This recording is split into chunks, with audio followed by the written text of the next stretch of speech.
Gonna need some fucking flour, some cornstarch, some garlic, some frosted flakes. Ain't gonna really taste the sugar. Crush it up like that. And obviously mix it up, like, come on. And as you can see, the buttermilk I made earlier, that's what you're gonna use to get it coated. Dip it twice, dip it again. Squeeze it nice, dip it again. A little bit high right now. Look at that. Beautiful.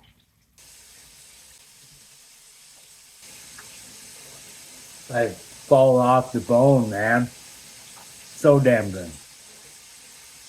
Thanks for watching. Follow me for more. Cheers.